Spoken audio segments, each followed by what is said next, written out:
Welcome, friends. It's a fantastic night for gaming. I'm Gambit, and this is Played Quick.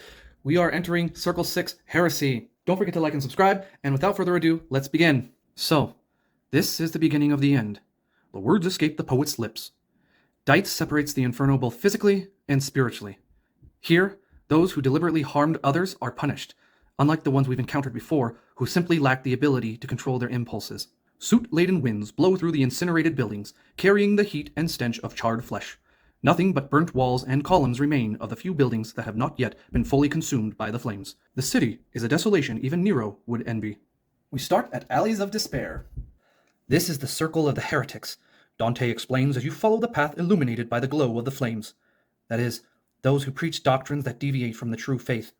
The devotee despises these souls like few others, but her glazed stare betrays the fact that even she cannot help but feel sorry for them.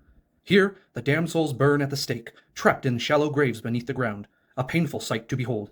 Stay strong, maiden. Soon it will all be over. Our journey through the cursed city will be brief, as I intend to find the Supreme Leader soon. This is something the poet cannot promise. A few blocks ahead, the harsh shouts of a commanding knight pique your interest. The noise comes from a cemetery located at the end of the road you are passing along. How is that possible? That tombstone! That has my name on it! One knight, among the dozen or so present, protests by kneeling before his own grave. Does God see us as heretics? We who fight for salvation? His gaze is even more lost than his soul. Surprisingly, your arrival does not cause a stir. What the devil? The commander is impatient. I called for the confessor, but I hope you can handle it. So come on, this boy's faith is wavering, and now is not the time for hesitation. Indoctrinators, return to him the reason that the city stole. The man is deceived by the poet's robes. For the first time you witness doubts among the knights. Take pity. Have faith, swordsman. The mercenary sympathizes with the struggles of those who live by their pay. This cursed place seeks to break the faithful, but you must not succumb to despair. When our spirit dies, the body soon follows. Be resolute. Well said, brother. The commander bites his tongue. The spells the enemy casts only prove the sanctity of our mission. If ours is an ill-fated journey, why do the demons try to stop us? He reaches out to the broken knight, bringing the lost sheep back to the flock. There is nothing more cunning than hiding lies behind the truth, but there is a spark of meaning in those words. Would the army have already reached the devil if that had been his will? This is just the beginning. The commander whispers a confession, pulling you away from the soldiers. I too have my doubts about all of this, but I dare not add fuel to that fire. Not while the lives of such good men are at risk. Your work, indoctrinators, is more necessary than ever. Go in peace. You are good people. Pondering these words, you move forward. Take discovery card number 26. The path leads to a Greek acropolis surrounded by flaming gardens. Here, however, there are no graves or suffering, just rebellious damned souls wearing togas and engaging in endless debates. A refuge for the wise ones, and the poet recognizes one of them. Comrades, this is Epicurus. He takes you to the man. His doctrine predates the coming of Christ, but it was in my time that many began to make use of it. He contributed greatly to philosophy. However, he also taught that the soul dies along with the body, contrary to what our faith teaches. That is why he is here. The disconcerting introduction wipes away the damned smile. Oh, wise one, forgive me. I did not mean to be disrespectful. Dante realizes his lack of manners, but the outlaw interrupts him. Did you not say it would be brief, poet? I did, but we need to understand what happened in the cemetery, and I know that few souls in this city are as enlightened as the Greek. It would be wise for us to take advice from him. Indeed. Epicurus knows how to speak for himself. Considering your surprise, Dante, I can only imagine that you did not come here with the order. Interesting. Dante, walk with me. I want to know everything. It takes long enough for the rest of you to get bored, but Dante tells the whole story. I understand. Epicurus scratches his chin and starts talking. The invaders had to stop when they reached the gate to the seventh circle. The acrid fumarole that rises from there, for reasons unknown, is poisonous to mortals. Dante knows what he is talking about. On his first journey, he and Virgil also had to deal with it. Idleness and certainty gave room to doubt, and the soldiers began to question themselves. Dissent led to desertion, and the knights turned on each other. Blood was shed. Dante is now experiencing a kind of civil war. Even the damned souls are being forced to help. And you accepted? The devotee goes for the throat. I am in no hurry to return to the flames, but I know that this incursion is an abomination against divine will. The poet is relieved that Epicurus sees things as you do. The knights are restless, and you will be captured if you go speak to the Supreme Leader alone. You need an army, but lucky for you, there are at least two here. Other damned souls have left the flames. Florentines, you know, Dante, headed south, engaged in their own quarrels. Even if it takes a while, it is easier to convince them. Epicurus speaks of Cavalcanti and Farinata, the heretics the poet encountered when he first came here. If seeing them again does not appeal to you, I know that many dissidents have fled north, and if you are quick, you may find them before the order does. I cannot tell if the men are too broken, but you share the same intentions. Of that I am sure. The paths are promising, but the Greek assures you there is not enough time to follow both. If you march towards the Florentines, the knights will reach the dissidents first, and vice versa. Epicurus advises you to gather an army and suggests that you seek support from two factions. Time is short, and you will only be able to find one of them. Seek the support of the dissident knights. They've helped us before. As you ascend a side street, the desolation worsens. In addition to the potholed alleys and ruined huts, shattered standards and the bodies of knights macabrely decorate the path. For heaven's sake, what happened in the city? It is difficult to tell whether the devotee is impressed or disgusted by the massacre. Little does she know that what she sees is not even a tenth of the invaders' strength. Dante will claim many more bodies and souls before everything is resolved. Suddenly, the world collapses beneath your feet. That is, metaphorically. The rubble, the graves, and the screams of the damned, the ones still resigned to their punishment, echo everywhere, but that is not the worst. Knights and prisoners both suffer here, tied to wooden posts scattered around a ruined square as if they were awaiting execution. At least, so it seems at first sight. But something much worse terrifies you. The rods that suspend the bodies 6 feet above the ground are not attached to them, but embedded within them, piercing through their bodies as if the devil himself had done it. May Saint Sarah help us. The artist looks away as if she had looked at Medusa herself. What kind of monster does something like that? This is not the work of a demon. The poet looks somber. The scene is so grotesque that you cannot stop looking at it, drawn like fish to bait. The smell of fresh blood is overwhelming, and red stains spread across the shattered pavement as if someone had washed the ground with it. This atrocity is recent. The mercenary and artist both have red framed character cards, so they will take the Spirit of Vengeance treasure card. The macabre scene leaves you on edge, and no one dares move forward without a weapon in hand. Even the crackling of flames scares you from time to time. You are so certain of an ambush that fate finds a way to make your fear come true, as if for its own amusement. Not one step forward! A knight shouts. He appears on top of a pile of rubble amidst the smoke. He has a heavy crossbow in his hands and his eyes on you. Lay down your weapons and pray for your souls while there is still time. Our quarrel is not with you, brothers, but with the man who lies to us. You are in luck. The dissidents have found you. Knight, wait! We are not with the order. Dante raises his arms and takes the lead. The outlaw and the mercenary both know that he would not dare leave his hiding place if he were alone, so they look around. In fact, we have come here at the request of the saints to fight them. This is a long story, and best told without the looming threat of a bolt. You can sense the confusion taking hold of him from beneath his helmet. How can you blame him for being suspicious after seeing what you have seen? They do have card number 26. Ferdinand, wait! Another hidden knight reveals himself. He is the first, but 7 others follow him. I recognize these people. They are indoctrinators, but they did not attempt to ruin me. They tried to ease my spirit, as no speaker ever did. Their word is one of compassion, and I think they have something important to say. That broken boy, who the mercenary comforted in the burning cemetery, has not forgotten what you did. He survived, not unharmed, as the bandages covering his chest show, but he feels indebted to you all the same. May God have mercy on us. The crossbowman lowers his weapon, and the other knights relax. For better or worse, you are guided to the final stronghold of the dissident knights. You are led through narrow alleys and past ruined buildings until you reach a tenement hidden at the edge of town, perched on a cliff that glows orange in the light of the flames. The refuge hides a surprise. Nearly 100 men, seated on the ground and huddled together, gathered around a speaker. Tattered pennants of the order lie scattered across the ground, reinforcing their position. Nothing brings greater joy to a shepherd than seeing stray sheep return to the flock. The speaker quotes as he walks out to greet you, and the crowd parts as if you were Moses himself. Brothers, welcome. Sit with us, break bread, and calm your spirits. I know you are confused, but you have just saved your souls. The reception pleases you, although the poet needs to clear up the misunderstanding. You are not deserters, and telling the truth about your journey fills your hosts with hope. They crave the reassurance that their revolt is justified. I had sworn never to take up arms in Inferno again, but this is Christendom's last crusade, and neither I nor my men will stop fighting for the right cause. The speaker draws his sword and turns to the other knights. Only one rallying cry is needed for a wave of drawn swords and euphoric cheers to accompany the call to arms. You did it. The dissident knights join you and prepare to march. The adventure through the cursed citadel could have ended better, with time for catching your breaths while the knights organize themselves, but Inferno never grants peace to the spirits. The torments are many. Suddenly, the outlaw feels as if he has been punched in the stomach, and the world around him disappears. It is not a fist that strikes him, but a vision, or rather a glimpse, of a ghost from the past.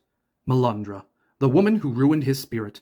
He could swear their gazes locked for an instant, but her face, as hard as stone, turned away without blinking. If she saw him, she played dumb. Her favorite game. The rebel, sweating and losing control of his own body, runs towards her. Someone tries to hold the man back, but you soon witness the same scene that drove him mad. A squad, a few blocks away, escorting a woman, just the sight of whom is enough to make your heart skip a beat. No further introductions are necessary. Take the Order's broadsword and stores discovery card number 26 and takes discovery card number 30. You chase the silhouettes of the group along a path so elusive that it seems to stretch, as if the city itself were conspiring to make things more difficult. It takes some time, but you arrive at a cathedral as large as Notre Dame, ruined and charred, though most of the walls still stand, and shards of stained glass still adorn the empty windows. The outlaw, the first to step into the sacrilegious temple, freezes beneath the doorway that once held heavy wooden doors, as though an invisible wall is holding him in place. The knights wait for him with swords in hand, but that is not what surprises him. Melandra? Is that really you? How? How is this possible? He does not know what to ask, or even if he wanted to know. He is not infatuated. The outlaw's eyes are trained like no one else's, and a single memory of that fateful day comes to his mind. He did nothing but watch Melandra, to whom he had promised his love, burn at the stake. Do you recognize me now, dear? Melandra lowers her hood, revealing that her face remains intact, as though even age has not touched her. You left me to die, but I was reborn. The true chosen one, the man God destined for me to meet, raised me from the dead, just as Christ did with Lazarus. Almost 20 years ago, the outlaw became a man by achieving his first victory. The rebel's career was just beginning, and it would still be 5 winters before his fairy tale would come crashing down. At that time, a red-haired woman with the devil in her eyes entered the barn where the aspiring hero slept. She had been impressed by the sermon he had preached to convince the peasants to fight. He thought she had come to do him a service for silver, but in truth, it was his soul she coveted, and so she told him her story. She was born in a remote village where the elders, even though she was just a child, branded her as a daughter of Satan just because of the color of her hair, and left her to die in the forest. She said that God saved her, appearing in the form of a wolf, carrying the truth beneath his savage gaze. Superstition and corruption had led humanity away from the true faith, but that was about to change. Another prophet had already been born, and she needed to survive to teach him the words the wolf spoke to her. They will not share power and wealth willingly. We must throw the pigs from their stone castles and tear the cassocks of the forgers who stole the seat of St. Peter.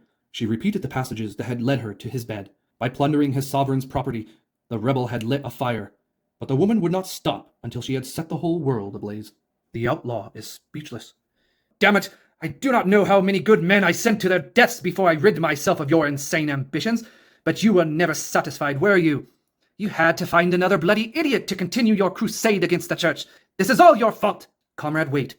Dante tries to hold the rebel in vain.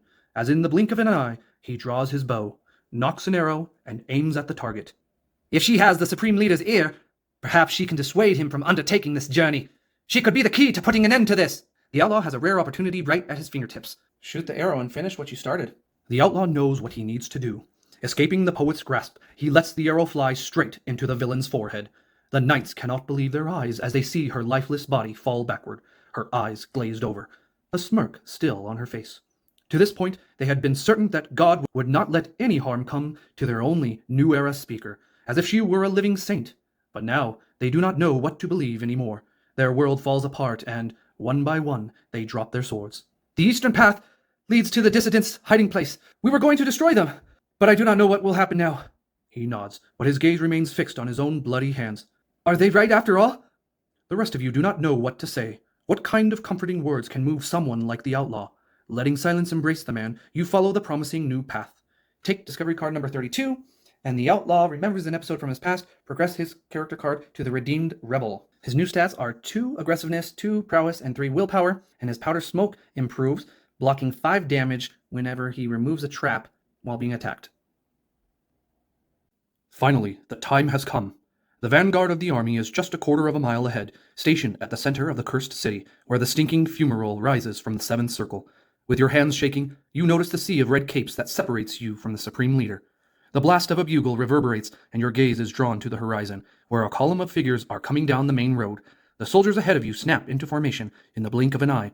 With 10 men packed tightly in each rank, nothing could pass through them. You do have discovery card number 30. First, the knights laugh. They do not fear an army of 5. But the drumbeat reverberating behind you wipes the smiles off their faces. Row by row, hordes of soldiers surge through the blocks lining the main street, joining the march as you advance across the battlefield. The flags are raised high, and their war cries give you the chills. They kept their promise, and with the Order's army cornered, the only certainty is that this battle will be ugly and bloody, fought until the last man stands. The commanders of the Order do not stand idly watching your army parade. Pressing their only advantage, numbers, they signal the attack with a blast of 3 more trumpets. The knights take the initiative and charge with a shout, breaking out of their defensive formation. The crossbowmen follow closely behind the vanguard, and a hail of bolts provides the cover the knights need to strike at you. The terrain, however, does not help. Avoiding holes and debris slows the invaders, giving you the chance to plan your counterattack. The die is cast. The first assault begins, and the caravan can send an army to fight the attackers. If you do, proceed to the appropriate resolution on the chosen discovery card. Otherwise, if you cannot, or do not want to send anyone right now, you can take the front line with a battalion and read below. I have the Dissident Knights. When you are instructed to dispatch an army, you may send this squad. Fighting fire with fire, you give the command, and the dissenting knights charge to confront the attackers. Seeing 2 such similar armies face each other makes you reflect on everything, but only for a moment. The tragedies of the battlefield pull you out of your reveries. It takes only a few steps for your army to enter the line of fire of the enemy crossbowmen, and a massacre begins. Every man who falls becomes an obstacle for the one behind him, and just like your foes, you lose momentum. By the time the 2 front lines have merged, and the enemy arrows are rendered useless, nearly half of your men are down, and you order the remaining troops to join you in reinforcing the shattered vanguard. The Order's heavy infantry, knights with at least 5 years of service, now reach the front line, and a new round of battle begins. This will undoubtedly be a duel of steel against steel, a bloody close combat that leaves no room for the unprotected or unprepared. Flip discovery card 30. They cannot use it anymore during this scene. The second assault begins, and the caravan can send the army to fight the attackers. Well, I don't have any other army. Sign. You scan the battlefield, searching for one another. Things are about to get even uglier, and you cannot trust anyone but yourselves to defend this hard-won position. The last of the enemy vanguard falls as you cut through them, regrouping back to back, just as you did on that hill when you first met. Fighters are slaughtering each other on your right and left, but you are ready to let the formation split in 2. The most tense assault of your lives begins. The caravan endures an ordeal of aggressiveness of difficulty 16. They are rolling 11 dice. That is 12 hits. They'll each spend 1 vigor to roll a dice. That is 4 more. Fighting the veterans proves to be as difficult as you expected. They know when to sidestep a blow, when to brace for a parry, and when to let the man behind them finish off the enemy who was not felled by the first swing. They take long to fall. Very long. The battle is painful, bloody, and terrifying beyond comparison, but the forces by your side on the front lines display unmatched bravery. Against all odds, you gain ground and press the invaders. The answer that echoes from the horizon is the blare of another trumpet, this time from behind your lines, announcing the arrival of enemy reinforcements who threaten to trap you in a pocket of resistance. The mercenary gets 1 aggressiveness token, and we do have discovery card number 32. These knights, however, did not come to fight. They no longer have the strength or spirit, for they are the men who once accompanied the Confessor, taken down by the outlaw's arrow. Alighieri, summon your champions! We mortals, regardless of which faction, have already sacrificed much in this battle. The commander of the indoctrination squad holds sway over every knight. I will take you to the supreme leader. Let us put an end to this, once and for all. It does not take long for the sound of clashing blades to fade, and the truce that seemed impossible just moments ago is accepted and celebrated by the survivors. You paid the price, but you got what you wanted. Each champion receives Prepare 1. You are led to the gates that guard the descent into the 7th circle, through which the poisonous fumarole rises in the wind. The stench is so rotten that only one man can stand there, the supreme leader. He is taller than he first appeared, and even though his back is turned to you, his mere presence is enough to weigh down the atmosphere. The man insists on carrying his helmet under his arm instead of wearing it, contrary to what his doctors and priests recommend. Maybe he is vain and proud of his long black hair and thick mustache, or perhaps he is simply stubborn, always eager to test his strength against any challenge. The soldiers stop about 50 yards away. They do not dare come any closer, but there is no need to. Your host's attention is all yours after the name Alighieri is announced. He turns to you, and, suddenly, two things defy reason. First, conveniently, the stench is gone. The air is magically purified, and all of you can feel it. For the knights, this is another sign that reinforces their belief in this crusade. Second, the insignia that the man carries on the breastplate of his armor is revealed. For the first time, you are in front of someone you know, but Dante does not. That coat of arms had become famous in Eastern Europe in recent years and belongs to a peculiar family.